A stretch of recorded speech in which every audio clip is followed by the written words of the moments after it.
નવયુગ કોલેજમાં ટીબી મુક્ત ભારત અંતર્ગત પ્રેરણાત્મક સેમિનાર. મોરબીની નવયુગ કોલેજ ખાતે ટીબી મુક્ત ભારત અભિયાન અંતર્ગત વિદ્યાર્થીઓ અને એનસીસી કેડેટ્સમાં ટીબી અંગે જાગૃતિ ફેલાવવા પ્રેરણાત્મક સેમિનાર યોજાયો હતો.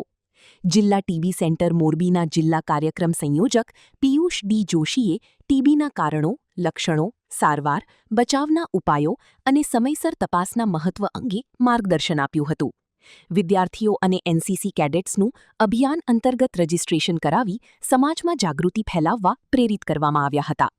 આ પ્રસંગે તાલુકા આરોગ્ય સુપરવાઇઝર શૈલીશ પારીચિયા ઉપસ્થિત રહ્યા હતા. કાર્યક્રમનું આયોજન 2 ગુજરાત ગર્લ્સ એનસીસી રાજકોટ દ્વારા સોંપવામાં આવ્યું હતું અને એનસીસી ઓફિસર લેફ્ટનન્ટ શીતલબેન કંજારિયાએ સંકલન કર્યું હતું. Story by Solanki Himanshu, Morbi. Sagar Lakshmi Agriseeds ना एरंडा बियारण स्टार्ट ऑन. લીલા લીલા છોડવાને એરંડા ભરપૂર, સુકારામાં ટકી રહે ને ઉપજ ભરપૂર. स्टार्ट ऑन एरंडा बियारण कॉस्मोस. લાંબી જાચેરી માળોમાં શક્તિ છે ભરપૂર. સુકારો ઓછો ને પાકે ઉપજ લખલૂટ. कॉस्मोस एरंडा बियारण